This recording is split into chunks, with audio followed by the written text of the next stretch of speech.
Billionaire's pregnant wife finds lipstick on his shirt. She files for divorce without hesitation. Mistress shocked.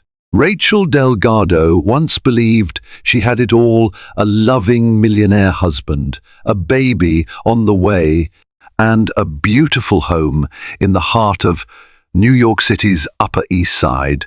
Yet one fateful night, she stumbled upon a vivid red lipstick stain on Marcus Delgado's pristine white dress shirt, an undeniable symbol of betrayal. Shock twisted into heartbreak in a single breath, and she knew life would never be the same. Without a moment's hesitation, Rachel resolved to walk away from the marriage that had once been her fairy tale. What follows is a tumultuous, high-stakes tale of deception, courage, and unexpected twists.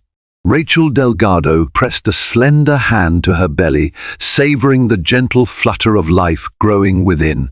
She was almost 4 months pregnant, and her excitement at becoming a mother was the shining thread that ran through her thoughts night and day. Marcus Delgado, her husband of 2 years, was busy across the apartment, preparing for a late-night business meeting. Despite the hour, Rachel could hear the soft clicks of his polished shoes on the marble floors. They lived in a sprawling penthouse overlooking Central Park, an ode to Marcus's meteoric rise from an ambitious start-up entrepreneur to a real estate mogul. The decor boasted a mix of avant-garde art pieces and meticulously curated furniture from Italy. Rachel, who had always prided herself on being grounded, despite the luxurious surroundings, felt dizzy with gratitude whenever she paused to reflect on their life together.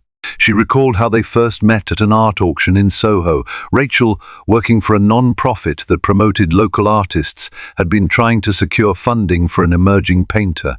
Marcus, evidently charmed by Rachel's passion for the arts, had placed a generous bid on a piece she recommended.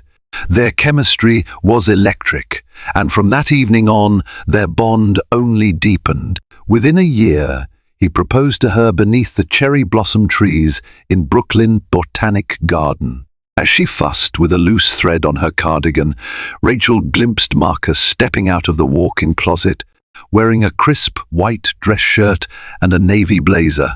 He looked every inch the confident millionaire, with his sleek, dark hair and a watch that gleamed in the subdued lamplight. Approaching her, he placed a tender hand on her belly. "I'll be back by midnight," he murmured, pressing a light kiss to her forehead. Rachel smiled, brushing away a nagging sense of unease that occasionally surfaced whenever Marcus had these late meetings. Over the past few months, he seemed more distant, enveloped in a haze of phone calls and hush-hush deals.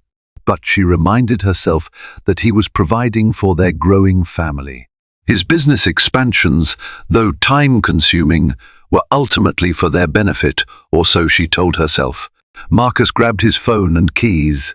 "Don't wait up," he said gently.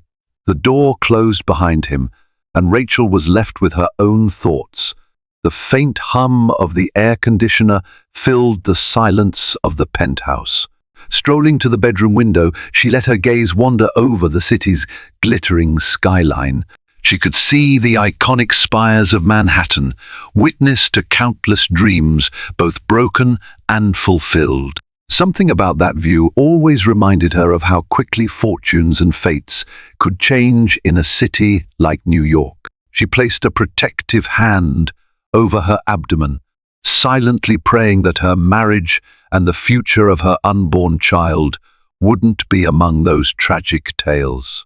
In this moment, Rachel had no inkling of the betrayal she would soon uncover, or how that single, damning evidence on a shirt collar would unravel the life she believed was perfect. Days passed uneventfully, with Marcus alternating between business lunches, lavish galas, and property site visits. Rachel tried to be supportive, offering her presence at key social gatherings. She was well aware that image could make or break a business deal in Marcus's world. Her refined charm and warm smile had often won over potential investors who admired not just Marcus's acumen, but also the graceful, charitable woman by his side. Yet beneath the glitter, a sense of unease took hold. Rachel couldn't ignore the subtle changes in Marcus's behavior. He seemed on edge, answering calls in hushed tones and stepping out of earshot whenever his phone buzzed.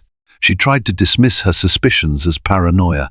After all, pregnancy hormones had a notorious reputation for amplifying anxiety, but the knot in her stomach only tightened with each passing day. It was a Tuesday afternoon when she decided to meet an old friend, Grace Caldwell, for coffee at the Plaza Hotel. Grace, once a fellow volunteer in the local art scene, had become a close confidant. Settled in a plush booth with velvet upholstery, the two women shared updates about work, marriage, and the challenges of city life. Rachel found herself confessing her apprehensions. "He's more distant than usual, Grace. I know he's busy, but there's something else.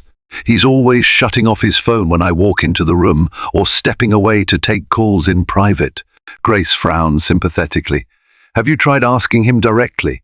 "Yes, but he just says it's sensitive business stuff or client confidentiality." Rachel toyed with her teacup, swirling the contents absently. "I don't want to accuse him of anything. Maybe I'm overreacting." Grace reached out to squeeze Rachel's hand. "It's natural to feel more vulnerable right now, especially with a baby on the way. Just promise me you'll listen to your instincts." Rachel nodded, though the conversation only fueled the unease. Later that night, she mustered the courage to gently probe Marcus about his schedule, asking why his hours had grown erratic. He offered a practiced smile. "These real estate deals are time-sensitive, especially with the economy in flux," he explained. "Opportunities pop up fast, and I have to move quickly." He stroked her cheek, adopting a softer tone. "I promise, once we lock in these contracts, things will calm down and I'll spend more time at home with you and the baby." She wanted to believe him, wanted to think that the flicker of dread in her heart was just an overblown reaction. But the next few days did little to quell her worries. Marcus's phone pinged with messages at odd hours. His suit smelled faintly of a perfume that wasn't hers. And more than once, she caught him texting someone late into the night, hidden from her sight. A storm was brewing in her mind. She could sense it, like thunder rumbling faintly in the distance. All that was needed was a catalyst, a flash of lightning to bring everything crashing down. It happened on a stormy Wednesday evening. Thunder rattled the windows, and rain pelted the glass in steady torrents, setting a tense backdrop for the discovery that would shatter Rachel's world. Marcus had rushed out that morning for a breakfast meeting at the Waldorf Astoria. By late evening, he still hadn't returned or even sent a reassuring text. Rachel, battling insomnia, found herself pacing the living room floor. Her back ached, a common pregnancy complaint, and she decided to pass the time by tidying up. She stepped into the laundry room to collect the hamper of clothes Marcus had carelessly piled. Sorting through his shirts and trousers, Rachel paused when she noticed a faint red stain on the collar of one of his freshly worn white dress shirts. Heart pounding, she lifted the shirt closer to the overhead light. The stain was unmistakably lipstick, a bold, deep crimson that Rachel herself never wore. Immediately her stomach churned, and she felt as though the floor had dropped beneath her feet. Her mind raced with possibilities, but none of them offered a harmless explanation. She took a shaky breath, tears burning at the corners of her eyes. Could it be an accident from a friend's cheek kiss? A smudge from a dinner napkin? The rational part of her mind insisted on plausible deniability, but the intensity of the color and the precise placement on the collar told her otherwise. This was no incidental mark. When Marcus finally walked through the door past midnight, drenched from the downpour, Rachel stood in the foyer waiting, the incriminating shirt clenched in her trembling hands. The expression on his face morphed from fatigue to alarm as he spotted the evidence. "Care to explain this?" she demanded, voice trembling but steeled by anger and hurt. Marcus's eyes flickered with panic. Rack, it's not what you think, he stammered. He reached for her, but she jerked away. Then what is it, she pressed, tears edging her words. Tell me there's some innocent explanation. He opened and closed his mouth, words failing him. Lightning illuminated the penthouse's windows, followed by a thunderous crack. The silence that ensued was almost deafening. Rachel's heart pounded so violently she feared she might collapse. She pressed a hand against her belly, as though to shield her unborn child from the corrosive tension filling the room. It must have come from a colleague, Marcus finally managed, his tone unconvincing. Someone at the meeting gave me a friendly hug. Rachel erupted in a choked sob, slamming the shirt to the floor. Stop lying, she hissed, voice thick with betrayal. Do you think I'm stupid, Marcus? You've been hiding things from me for weeks. He reached for her again, desperation twisting his features. Rachel, calm down. You know stress isn't good for the baby. She froze, glaring at him with tear-filled eyes. Don't you dare bring the baby into this. I've tried to be patient, but I can't ignore this anymore. I trusted you. You've broken that trust, and I will not forgive it. In the piercing silence that followed, the chasm between them felt insurmountable. Chapter 4, Gathering the Shards extended version. In the wake of her shocking discovery, Rachel found herself adrift in a tumult of emotions, as though she were floating between anger, heartbreak, and disbelief with no steady ground in sight. She spent that first, sleepless night hidden away in the penthouse's guest bedroom, a space that felt less tainted by the memories of her marriage. Although the large windows offered sweeping views of a glittering Manhattan, Rachel's tears blurred everything, reducing the skyline's brilliance into a haze of neon and sorrow. Sitting on the bed, an opulent piece of furniture she had once selected, with such joy she found it impossible to sleep. She clutched a throw pillow to her chest, replaying the previous hours in her mind, the damning lipstick stain on Marcus's shirt, his stuttering denial, and the confusion that descended as he attempted to justify the unjustifiable. Whenever she closed her eyes, she saw flashes of the life they had built, her wedding dress trailing across the penthouse floor, his gentle touch on her belly, the night she told him she was pregnant, and felt these images shatter like crystal tumbling off a high shelf. When dawn finally broke, the storm clouds that had hovered over New York City dissipated, leaving the sky clear and bright. This abrupt return to sunlight felt like a cruel contrast to the darkness enveloping Rachel's heart. Heavy-eyed, she emerged from the guest room, physically worn but buoyed by an undercurrent of determination. The once grand living area, with its marble floors and imported artworks, now felt cold and hollow, more like a museum of broken promises than a home. She didn't have to look far to find Marcus. He was slumped on the living room sofa, dressed in the same clothes as the day before, his eyes ringed with exhaustion. An untouched mug of coffee waited on the side table, no steam, no warmth. The sharp scent of stale espresso mingled in the air, reminding Rachel of all the late-night brainstorming sessions they used to share, planning everything from vacations to the baby's nursery. But those memories felt distant now. Marcus stood the moment he saw her, a flurry of remorse in his gaze. "Rach," he started, his voice strained. "We need to talk." Rachel didn't speak immediately. She walked slowly to a matching armchair, lowered herself, and exhaled in a way that seemed to deflate her entire frame. Her throat felt raw from hours of silent sobbing. She braced herself for whatever he might say, pushing aside the fleeting pang of pity she felt at his disheveled appearance.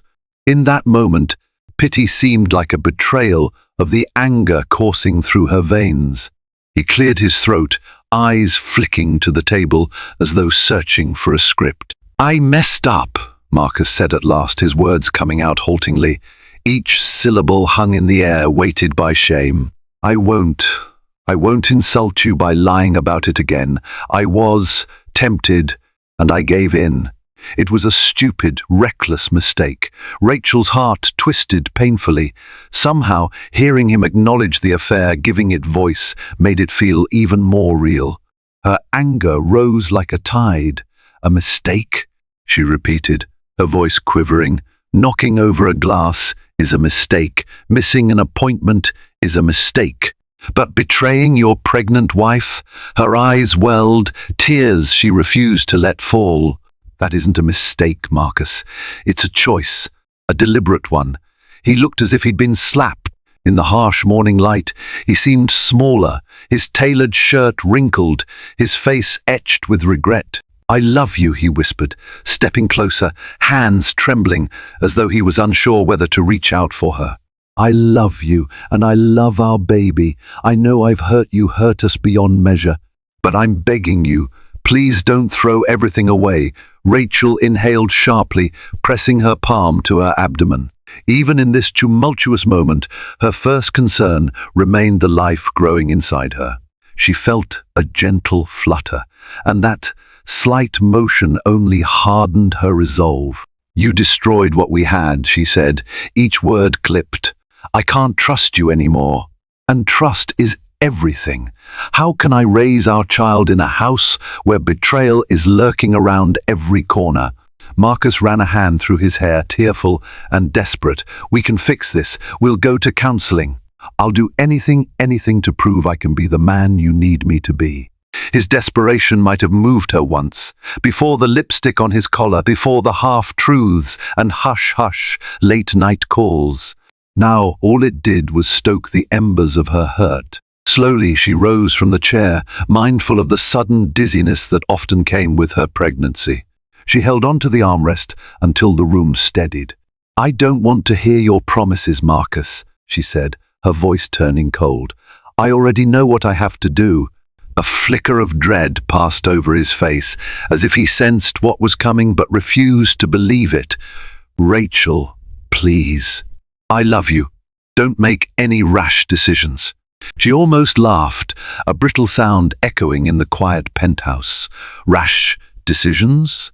This is the clearest I've felt in weeks. I've been ignoring my gut, convincing myself it was just my hormones making me paranoid. But last night proved every doubt was real. Tears threatened again, but she blinked them away.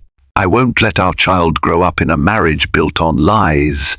I'm filing for divorce." The finality of her words hung between them. Marcus's face contorted with panic. He reached for her, but she stepped back. Even now, she felt a surge of protective instinct, a need to shield herself and her unborn baby from further harm. A heavy silence followed, broken only by the city's muffled clamor from the streets below. "Divorce," he echoed hollowly.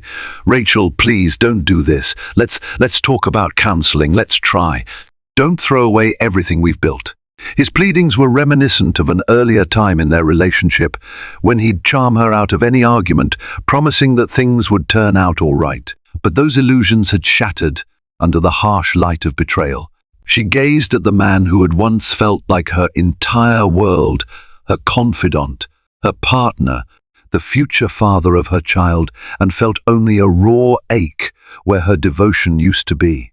"You made that choice for us the moment you let someone else into our marriage," Rachel said, quietly, her resolve unwavering. "I'm going to protect my baby and myself, no matter what it takes." Marcus seemed at a loss for words, his mouth opening and closing soundlessly. At last he sank onto the sofa, dropping his head into his hands as though he could block out the reality unraveling before him. For a lingering minute, Rachel observed him, this strong, confident man, who built an empire now reduced to a figure of regret. She realized that she pitied him, but that pity no longer softened her stance. Her anger, her heartbreak, her sense of betrayal, they all demanded that she move forward on her own terms.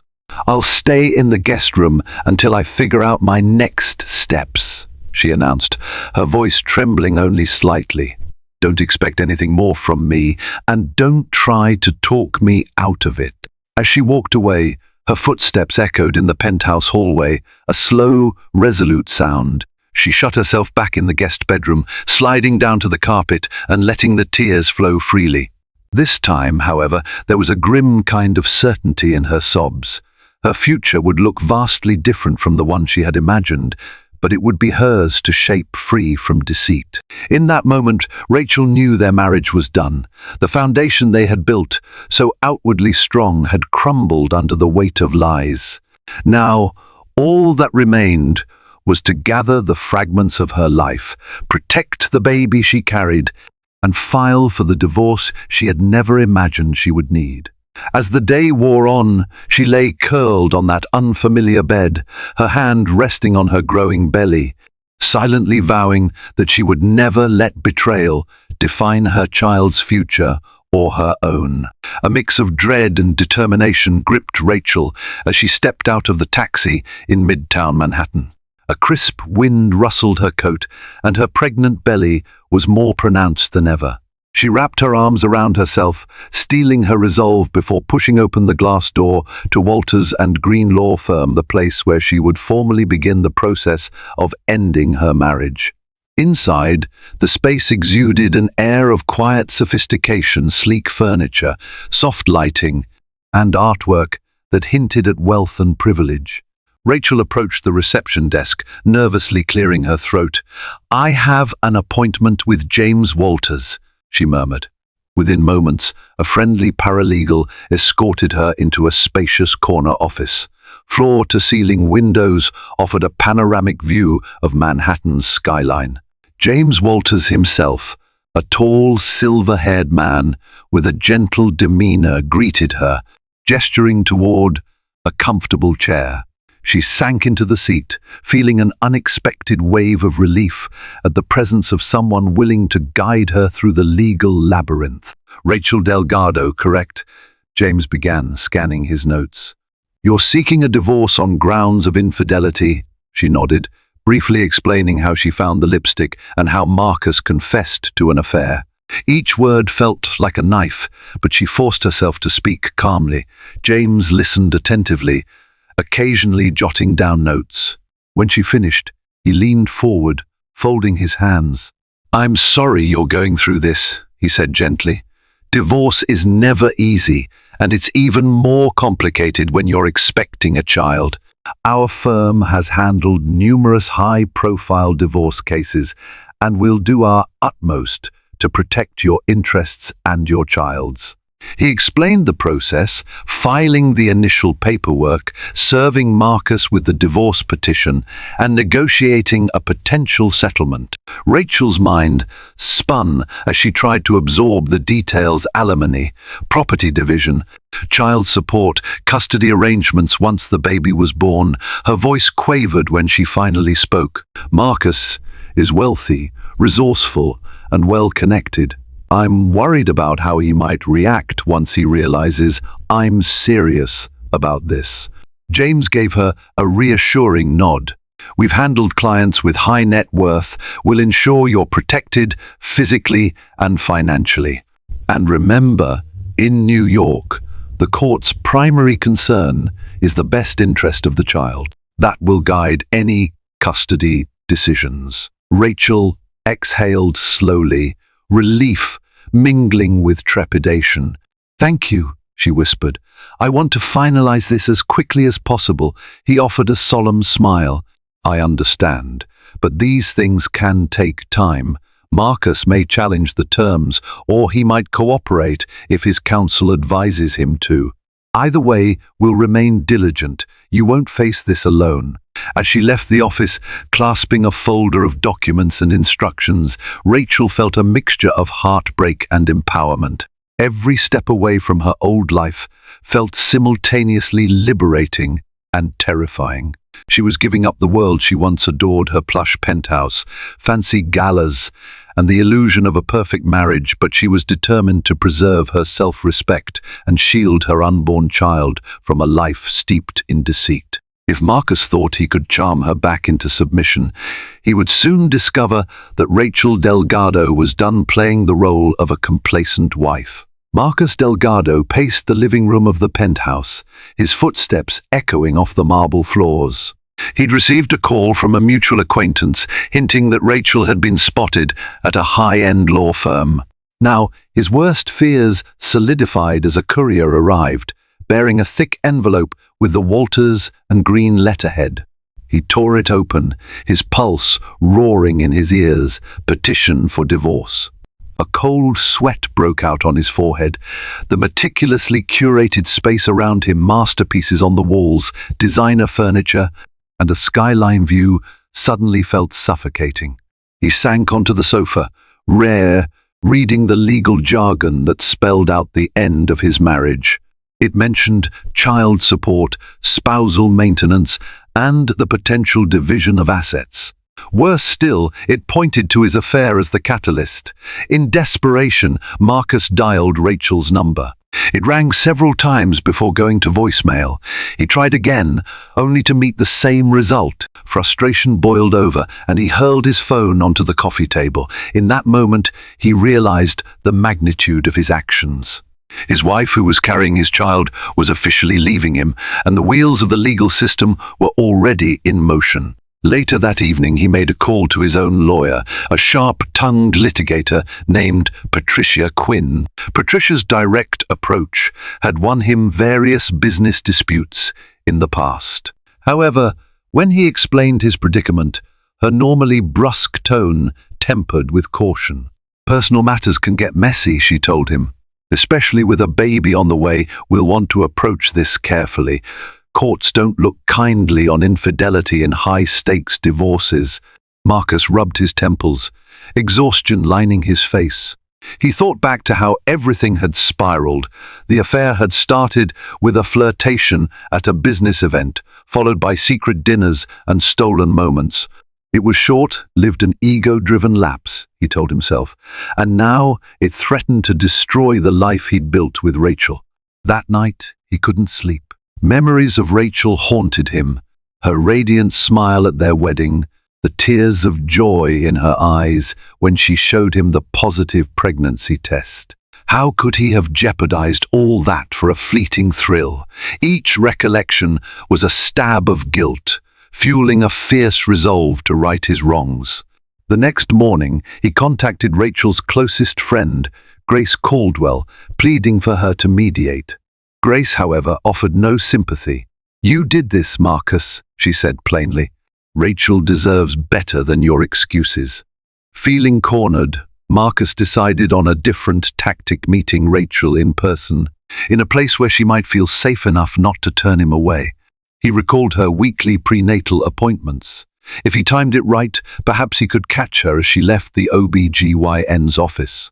It was a desperate plan, but it was all he had left. He realized with dawning clarity, if he wanted any chance at redemption, he would need to fight humbly and sincerely for his marriage, even if Rachel had already made up her mind to leave him behind. Rachel's prenatal checkup at Lenox Hill Hospital was supposed to be routine: an ultrasound, vital checks, and a quick conversation with Dr. Lucinda Vogel about her pregnancy progress.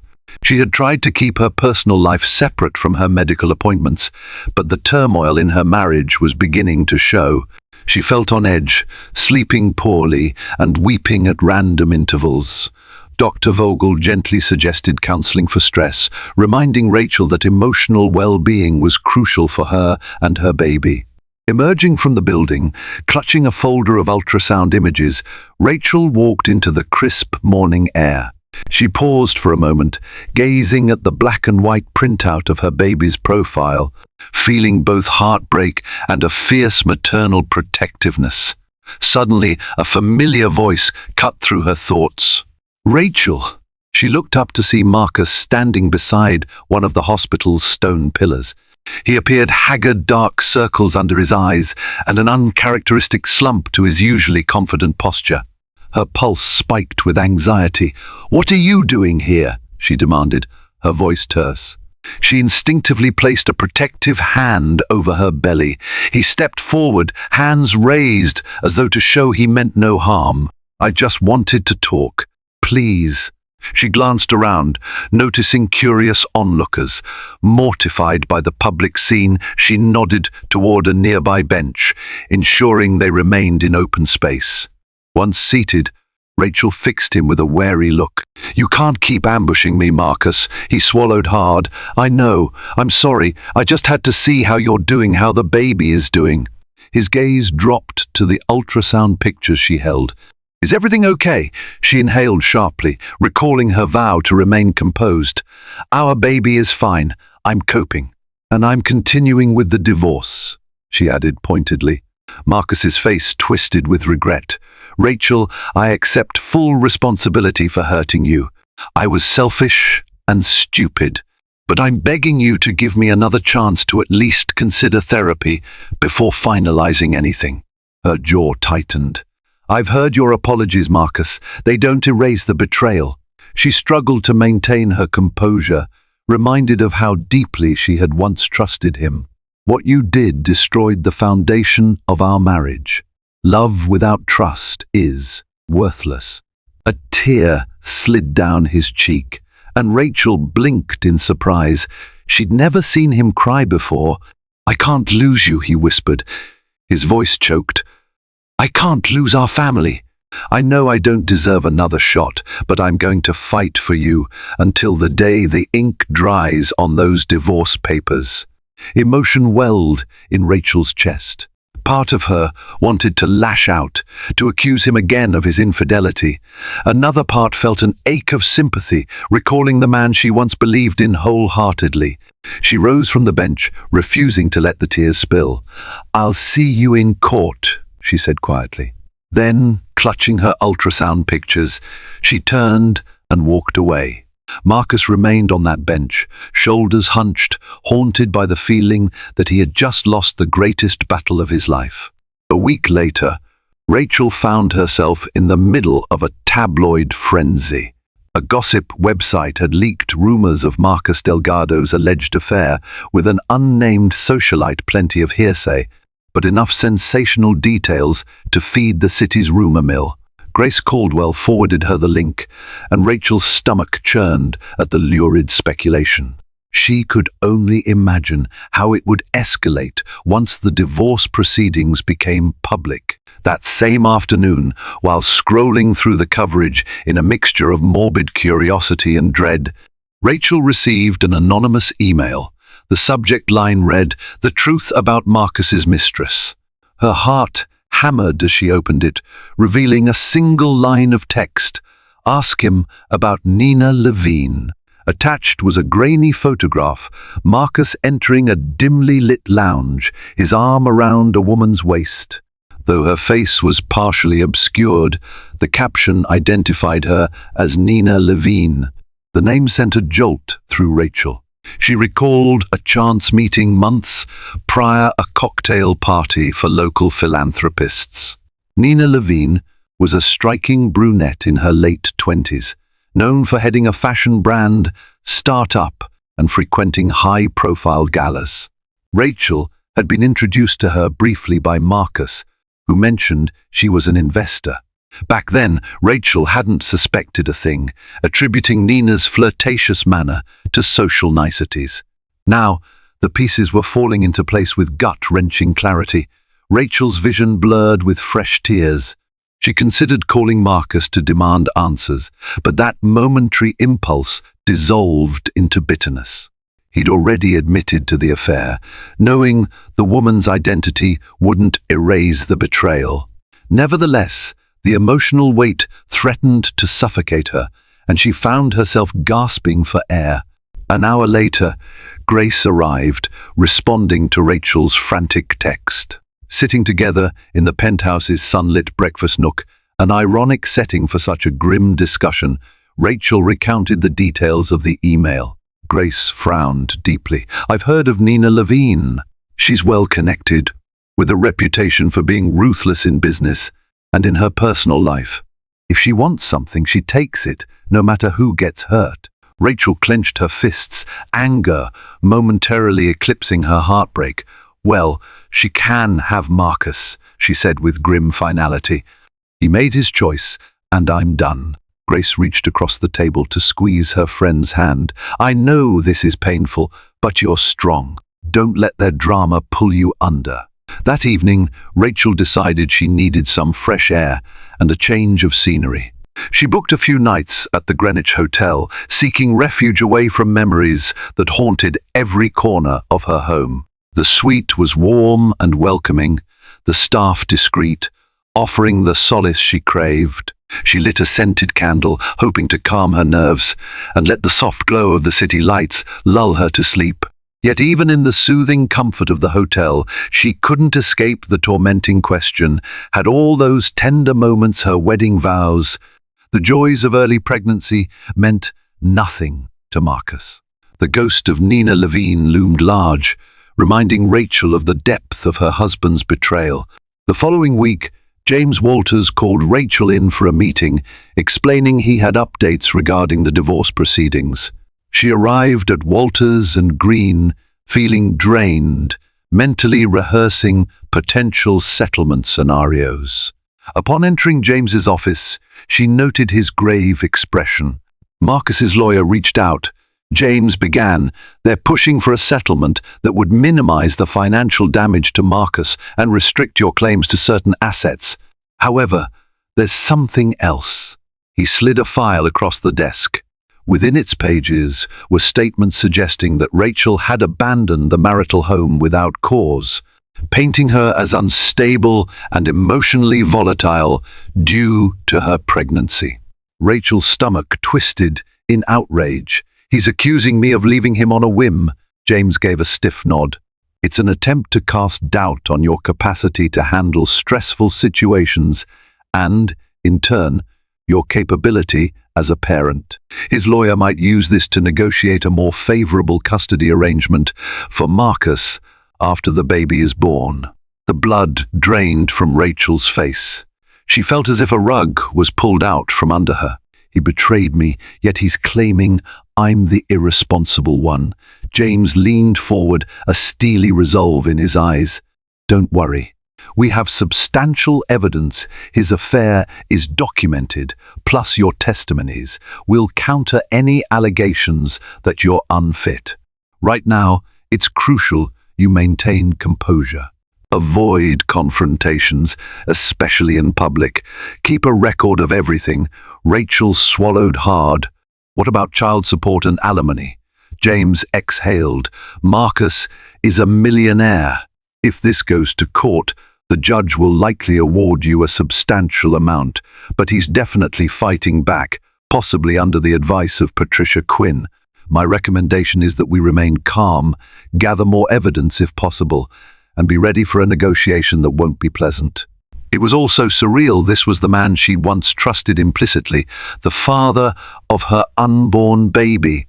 Now, he was turning the tables, questioning her emotional stability. Fury simmered beneath her calm exterior. She might have been heartbroken, but she wasn't weak. She steeled herself, determination fueling her. I won't let him bully me. After the meeting, Rachel stepped onto the busy midtown sidewalk, feeling the pulse of the city surge around her. She inhaled, letting the crisp air fortify her resolve. Marcus was evidently not going to relent just because she was pregnant or heartbroken. His legal team might have insisted on a scorched earth approach, but she was prepared to fight for her rights and for her child's future. That evening, she retreated to her hotel suite, ignoring calls from unknown numbers. She focused on self-care, a warm bath, soft music, and journaling her thoughts. Each entry was a testament to her determination, a reminder that she had the fortitude to walk away from a toxic marriage, no matter how painful. If Marcus wanted to wage war, she would stand her ground, unwavering in her pursuit of justice for herself and her unborn baby. During a late-night reflection in her hotel suite, Rachel wrestled with conflicting emotions. Her heart still ached, remembering the gentle moments she and Marcus had shared. They once talked dreamily about raising children with unwavering love and stability values, now compromised by his betrayal. Yet, In her more pensive moments, she wondered whether fighting tooth and nail in court was the healthiest choice for her unborn child. She received a text from Grace, urging her to prioritize her well-being. "Let your lawyer handle the war. Your job is to stay strong for the baby," it read. Rachel knew her friend was right. The stress was affecting her appetite, her sleep, and even her blood pressure readings at recent OB-GYN checkups. Dr. Vogel had emphasized the need for calm, warning that chronic stress could lead to premature labor. One morning, while sipping a cup of herbal tea, Rachel felt a flutter in her belly, a new sensation stronger than the soft kicks before. She placed a hand on the spot, eyes brimming with tears at the reminder that she was never truly alone. It was a transformative moment, solidifying her resolve. She vowed that no matter how nasty the legal proceedings got, she would protect her child's health above all else. As though on cue, her phone buzzed with an incoming call from Marcus. For a moment, she hesitated, debating whether to send him to voicemail yet again. But something compelled her to answer. "What do you want?" she asked, her tone guarded. "I need to see you," he said, voice trembling. "It's about the baby," her heart caught in her throat. "Why?" There was a pause. "Because I might not deserve to be in your life anymore, but I still want to be a father. I'd like to be involved, at least in the doctor's appointments. Please." A mixture of anger and sorrow coursed through Rachel. "You've got a strange way of showing care, dragging me through legal mud, claiming I abandoned you. How do I know this isn't a tactic to look good in court?" Marcus sighed on the other end. "I can't blame you for doubting me, but this isn't about winning a case, it's about our child. No matter what happens between us, I'm still responsible." She pinched the bridge of her nose, tears pricking at her eyes. Part of her wanted to slam the phone down. Another part recalled the vow she once made to create a loving environment for her child, regardless of her marital status.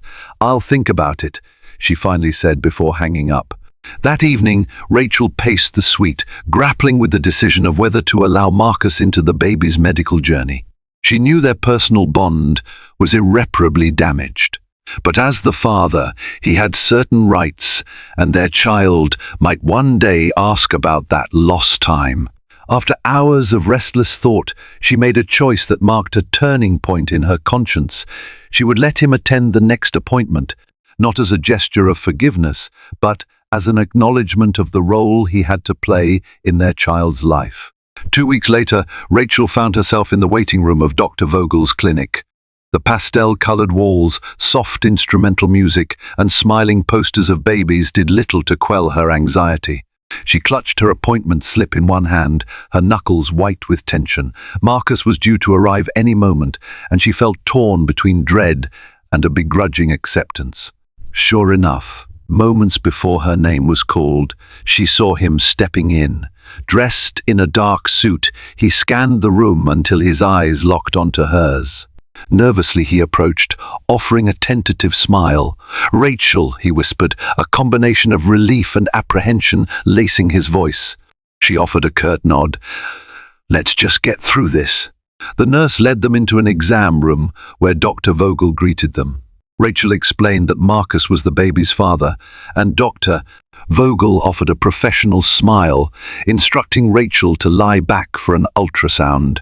The room fell silent, except for the soft hum of the machine. As the technician spread warm gel on Rachel's belly, Marcus stood by, his hands clasped so tightly his knuckles seemed ready to pop. A flicker on the ultrasound screen revealed the baby's form, a tiny profile, arms and legs moving in an aquatic ballet. Rachel felt her breath hitch, overwhelmed by love and wonder. Marcus, too, seemed visibly moved. Dr. Vogel gently described each measurement and the baby's developmental progress, occasionally pointing to the screen where the baby's heartbeat pulsed in a reassuring rhythm. Despite the tension between them, Rachel found solace in seeing Marcus's awestruck expression. His eyes glistened, and he stepped closer, daring to place a cautious hand on Rachel's shoulder. She stiffened momentarily, but chose not to pull away. For the first time in weeks, they shared a moment that was about more than betrayal or legal battles. It was about the innocent life they had created. When the exam ended, Dr. Vogel handed Rachel a set of ultrasound pictures. Marcus stared at them longingly, as if trying to memorize every detail. The spell was broken, however, the moment they stepped back into the hallway. The grim reality of their divorce loomed large, and Rachel's guarded demeanor returned. "I appreciate that you came," Rachel said quietly, tucking the ultrasound photos into her purse. "But don't think this changes anything." Marcus nodded, sadness heavy in his eyes. "I understand. Thank you for letting me be here." He hesitated, then in a near whisper added, "If you need anything financially, emotionally, please let me help. I know you may not want my support, but it's still my responsibility." Rachel wanted to snap that she didn't need his pity, but she reined in her anger. Instead, she merely nodded and turned away, cradling her belly as she walked down the corridor. Marcus lingered, watching her retreat, the chasm between them no less formidable than before. Yet, for that fleeting moment in the ultrasound room, they had been united by a flicker of shared devotion to their unborn child, an ember of hope flickering in the darkness of betrayal.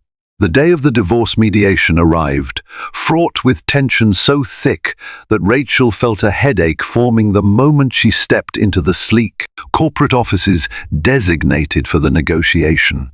James Walters greeted her with a reassuring nod, while Patricia Quinn, Marcus's formidable attorney, sat across the table, riffling through her notes. Marcus was already seated beside Patricia, looking as though he'd barely slept for days. A neutral mediator, a middle-aged woman named Helen Cho, began by setting the ground rules. Everyone would have a chance to speak, proposals would be exchanged, and they'd aim for an amicable settlement. Yet the undercurrent of hostility was palpable. Rachel realized she'd been clenching her fists under the table and forced herself to relax her hands. James started by outlining Rachel's requests. A fair share of Marcus's business assets, alimony for a defined period, child support once the baby was born, and sole physical custody with visitation rights for Marcus. He emphasized that Rachel's well-being during pregnancy and postpartum was paramount, and that Marcus's affair had irreparably damaged the marriage. Patricia countered by acknowledging the affair, but downplaying its significance. "My client recognizes his mistake, but we dispute the demand for sole physical custody. Marcus Delgado is a responsible, successful individual who has every right to be significantly involved in his child's life." She hinted that they were prepared to go to trial if necessary. Marcus's eyes flickered with regret when Patricia mentioned the affair. He stole a glance at Rachel, who stared resolutely forward. After hours of back and forth, debates over financial disclosures, and a litany of compromises, the mediator called for a break. Everyone left the conference room in tense silence. Rachel found a quiet corner near a window overlooking Midtown's bustle. She sipped water, trying to stave off a mounting headache. Marcus unexpectedly approached, looking troubled. "I'm not trying to punish you by fighting for custody," he said softly. "I just want the chance to be a father." Her heart twisted.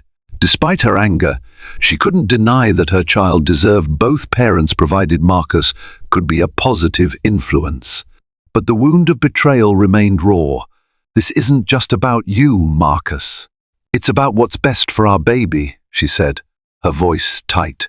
"You claim you're ready for fatherhood, yet you also shattered our family's trust." He swallowed hard. "I can't change the past, but I can do better in the future." Before she could respond, Patricia signaled him to return for the next session.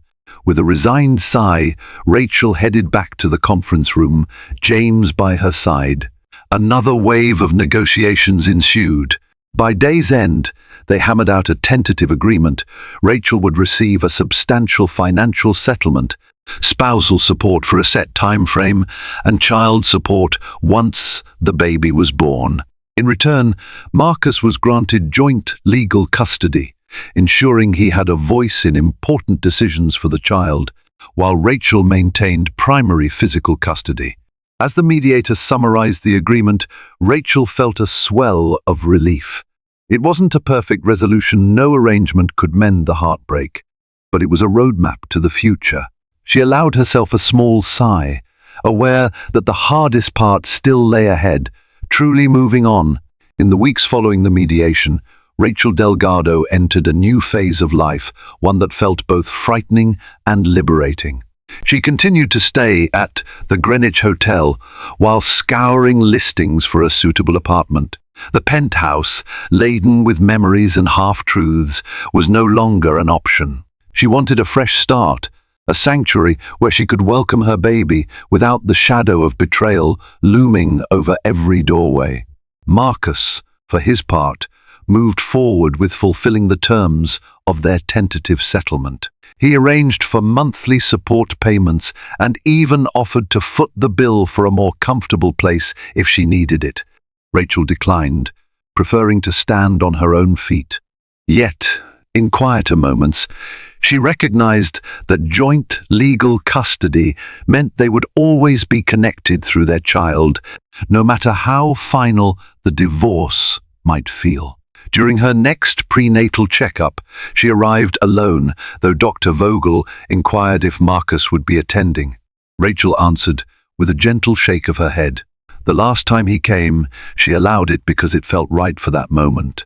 Now, she needed space. When she heard the baby's heartbeat, a steady, reassuring thump, she felt newly energized, ready to embrace the future as a single mother. That evening, James Walters called to confirm that the divorce paperwork was progressing. The final decree might be signed off within a few weeks, he said. Unless something unexpected arises, we're on track. A sense of closure washed over Rachel when she hung up. She was well aware that heartbreak doesn't vanish with a judge's signature, but it was a step toward healing. She spent hours poring over nursery designs, picking soft pastels and selecting a crib with matching bedding. Each tiny decision felt significant, a pledge to her baby that they would create a warm, loving home, even if it lacked the presence of a traditional family unit. Meanwhile, Marcus poured himself into philanthropic endeavors at least, so said the social columns. He started a charity initiative aimed at providing housing for single mothers, a move that drew public praise. Rachel, seeing the headlines, remained cynical. Was it a genuine gesture of remorse or simply a tactic to repair his image? In truth, it didn't matter. She'd already chosen her path. As the final papers neared completion, Marcus asked if they could meet for coffee. No lawyers, no mediators. Reluctantly, Rachel agreed, hoping the brief exchange might lay the groundwork for a respectful co-parenting relationship. They met at a discreet cafe near Central Park. The conversation was polite, laden with the tension of unspoken apologies and unhealed wounds. Marcus expressed admiration for her resolve, reiterated his commitment to being a good father. Rachel nodded, her hand resting on her growing belly. They parted with the knowledge that their lives would forever entwine around the child they had created, but that the marriage they once cherished was nearing its final end. Days later, the divorce decree arrived, delivered to Rachel's new address in a simple manila envelope. She held the document with trembling hands, reading each line. Then, breathing deeply, she signed where needed, tears slipping down her cheeks. It was done. The next morning, Rachel awoke in a sunlit apartment, a new beginning. Despite the heartbreak, she felt surprisingly calm, as though the storm had finally passed and she was standing on firmer ground. She had endured betrayal, confronted it head-on, and emerged stronger. Now her focus shifted to the hopeful future awaiting her and her unborn child, and for the first time in many weeks, she smiled. Rachel's journey proved that even the most glittering marriage can be undone by a single betrayal, and that true strength surfaces in life's darkest moments. From the wrenching discovery of lipstick on Marcus's shirt to the final signing of divorce papers, she embraced every challenge with courage, driven by an unwavering desire to protect her unborn baby. In the end, she carved out a new life that prioritized honesty, self-respect, and the promise of a brighter tomorrow. Thank you for watching and experiencing Rachel's emotional roller coaster with us. If her story of heartache and resilience moved you, please remember to like this video and share it with friends who appreciate real-life drama. And don't forget to subscribe to our channel for more gripping tales that shine a light on love, betrayal, and redemption. Your support keeps us creating meaningful content, so stay tuned for the next story that might just inspire your own personal transformation.